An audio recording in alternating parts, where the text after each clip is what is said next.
Hello all and welcome back to my read-through of the Darkseed 2 Strategy Guide by Leanne Morris. Today we're on Chapter 3, Exploring Crowley. Like the last video, I'm going to go through the entire chapter, and then at the end I'm going to go through each of the figures that I skipped throughout the chapter and talk about the little captions for each. So without further ado, once Mike's talked to Jack, it's time to begin the detective work. But wait, breakfast is the most important meal of the day. Should Mike really put in a full day of alien chasing without partaking of at least a few of the major food groups? Because he told his mother he would have breakfast at Hank's, he should stop there first. Luckily, small-town diners are also hotbeds of gossip. A word about traveling. We've all played adventure games where you have to keep one hand on the keyboard while the other draws maps on a piece of graph paper. Have we? Well, I haven't. Maybe someone has. But Darkseed 2 tries to avoid unnecessary nightmares. It's kind of funny. I don't know if that was intentional, but still. You can access each of the 5 primary locations in both the normal world and the dark world from a single map screen. Of course, the map is 5 pictures and a few random objects.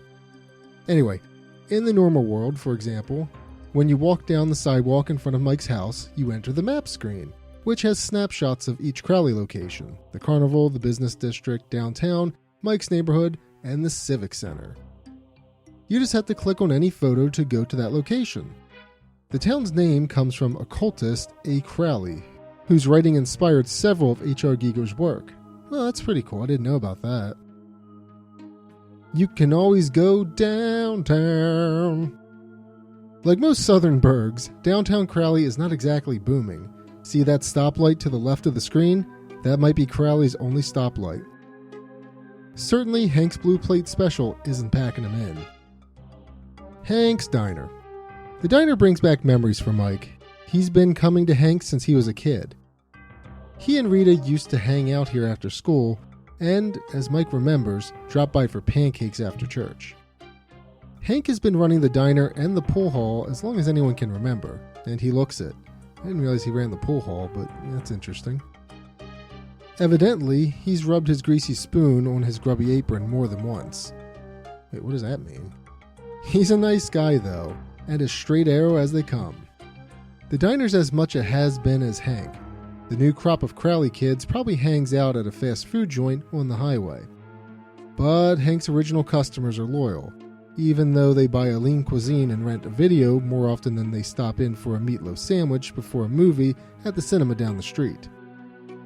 He still ekes out a living, though. Mike ignores the jukebox and cracked booths and takes a seat on a stool by the counter. Lonely and always willing for a good gossip session, Hank immediately starts talking to Mike about Rita's murder, of which he knows more details than Mike. Rita was killed in the park near the Ramirez mansion. That's quite a coincidence, because the only other Crowley murder of the year was when Mr. Ramirez died in a suspicious fire. And of course, Rita and Ramirez were rumored to be more than friends. Hank has also heard from Doc Larson, the coroner, that Rita's death was particularly grisly, a fact in which the doctor seems to take enormous pleasure. The public knows a few of the gruesome details because Doc Larson had the body moved immediately to the coroner's office, much to the disdain of Sheriff Butler, who didn't have much time to examine the crime scene. Deputy Brown stopped at the diner that morning, and he told Hank that Mike was under investigation. This was the conversation that Jack overheard.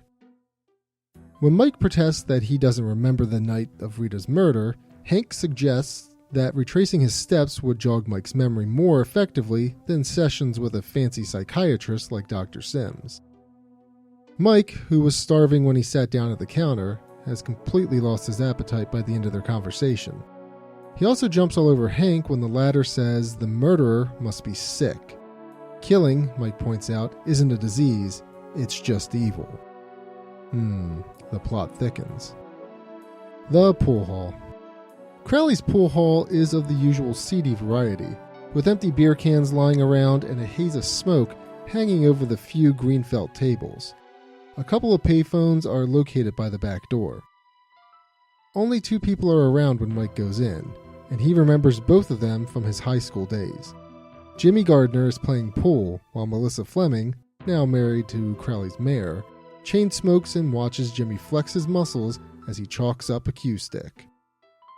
Although Jimmy and Mike were once friends, they don't have much in common now.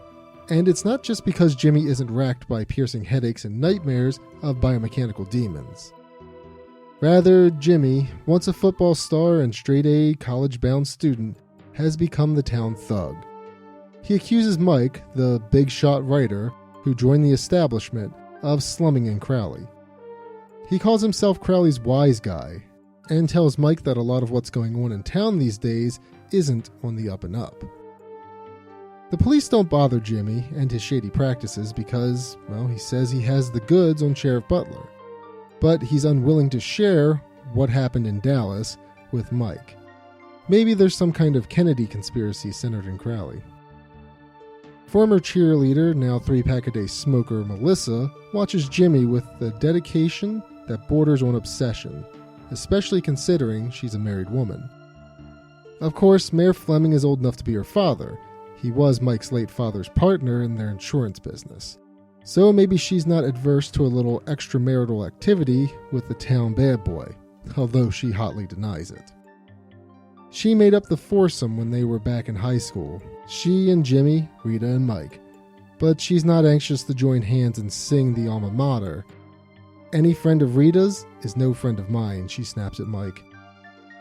She thinks the little tramp got what was coming to her, and claims that the town librarian wasn't nearly as innocent as people thought.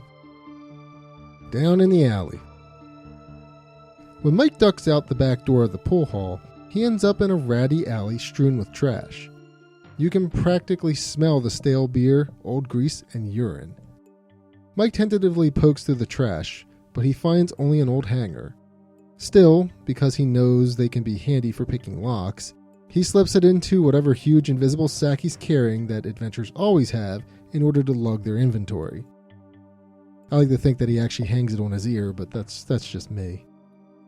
Although Mayor Fleming has gotten the homeless off the streets of Crowley, he evidently hasn't checked the alleys. Mike finds a shack and steps in to check it out. Along with a cot and stove, with dinner already simmering, it must be later than you think. The shack contains an amazing assortment of junk. Crowley evidently doesn't have a good pop culture or antique store, or else the owner of this shack could probably buy a condo from the proceeds of his lava lamp, copper pots, stuffed animals, Uncle Sam posters, and more. There's no sign of its mysterious inhabitant though, so Mike leaves and goes back through the pool hall where Jimmy and Melissa are as gracious as ever and onto the street. You know, thinking back on it, that Slim Shack reminds me a lot of the hobo shack in Street Trash. Although there's not enough melt. Oh no, I guess there is melting in this game, so never mind. So yeah, see, this game's just like Street Trash. How about that? Anyway, so I'm just babbling now. In the steps of a killer. Although a week has passed since Rita's murder, Hank may be right when he suggested retracing the steps that led to her death. Maybe a visit to the crime scene will turn up some evidence that the sheriff missed. Go to the map screen and double-click on the carnival photo. When Mike arrives at this grassy knoll, more Kennedy connections? He sees that the carnival is locked tight, so he'll have to wait until later to use his ticket. The Ramirez Mansion. Take a left from the carnival gate and you'll end up at the Ramirez Mansion. Although Mr. Ramirez is, of course, no longer among the living, a conversation with his widow wouldn't be out of place. Judging from the size of the place, Mrs. Ramirez was left very comfortably off. But she may have problems of her own. The Victorian mansion is ostentatiously covered with Christian symbols. The neon crosses and sprouting cherubs don't really go with the dark gingerbread trim. A window to the front of the parlor is open, but Mike doesn't see anyone when he peeks inside. Mrs. Ramirez is home, however, and answers the door at Mike's knock. Although dressed in black, the widow Ramirez doesn't seem particularly devastated by her husband's conflagration. She says she's relying on the church, her books, and her money to see her through. She's lucky to have the money, she says. She had to take the insurance company, the godless swine, to court to get Mr. Ramirez's life insurance because the fire that killed him was so suspicious. Now she leaves the 100-year-old mansion she inherited only to go to church. The religious icons are there to protect her from the evil she says has infected the town. Vice and decadence are behind every door, the widow maintains. Perhaps a new slogan for the Crowley Chamber of Commerce? Come to Crowley. There's vice and decadence behind every door. The population would boom. Although Mrs. Ramirez probably has more information than she's sharing, Mike still needs to check out the crime scene. If the widow leaves the house only to go to church, she'll be there if you have more questions for her later. I think that's just faulty programming, but whatever. The scene of the crime. Go back to the carnival entrance, and this time take the path that goes north along the perimeter of the carnival wall. This takes Mike farther into the park, directly to the site of Rita's murder. Although a week has passed since the killing, you can still see the chalk outline where Rita's body was found. Police tape surrounds the scene, which is ironically located across from a family picnic table. Mike's no curiosity seeker, but it seems likely that Sheriff Butler could have missed something in this clearing. As Mike stares at the spot where Rita met her violent end, the bushes beyond the picnic table begin to rattle.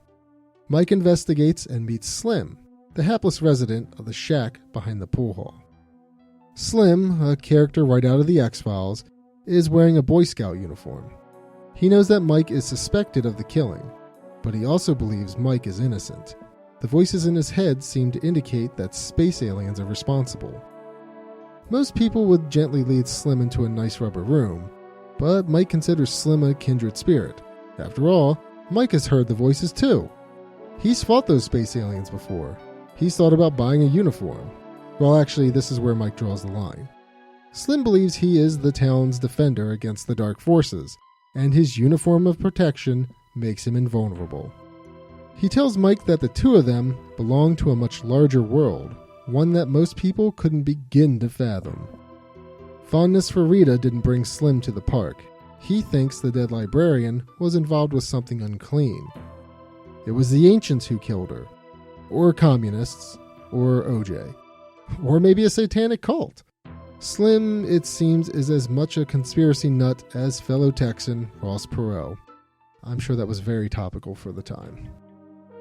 But he's evidently seen the same episodes of Matlock as Mike and has come to the scene of the crime to look for the clue the killer always leaves behind.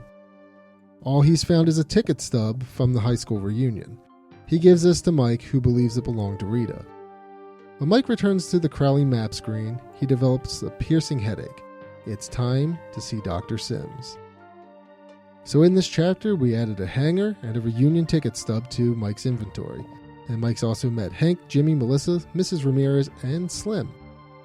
Let me go back to the beginning of the chapter and start looking for the figures. First up is the map. So let's see. The Crowley map screen makes traveling free and easy. That wasn't as funny as the other chapter. It's also not a map, but whatever. Alright, next up is with Hank. Mike can tap into the rumor mill when he talks to Hank at the diner. That's just a helpful tip. Let's up to Jimmy. The folks at the pool hall don't exactly give Mike a warm welcome, but they can provide a different portrait of Rita than Sweet Town Librarian. And that they do. In fact, everyone in the game does. Anyway, we're at the shack now, the street trash shack. Mike doesn't have to dirty his lily white advertising executive hands on the trash behind the pool hall. It's easy enough to slip the old hanger from the piles of junk. Okay. Alright, here we go, the Ramirez mansion. The widow isn't very merry, but she wouldn't be either if you thought evil were corrupting your town.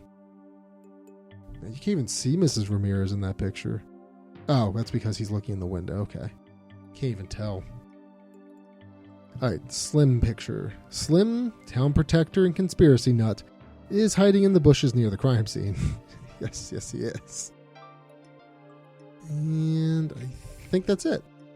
Yeah, this kind of gave me an idea of checking out what happens if you give the ticket stub to the sheriff. I don't think I've ever tried that. So I'm going to write that down, and maybe we'll have another video, another what if video in the near future. Well, alright, that was Chapter 3. Hope you enjoyed that. As always, thank you for watching.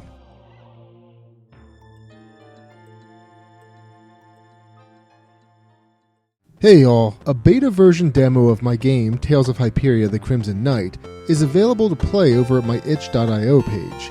The link is down in the description. The final demo version is set to release by the end of the year, and will see massive improvements and upscaling. Make sure you stay tuned for updates.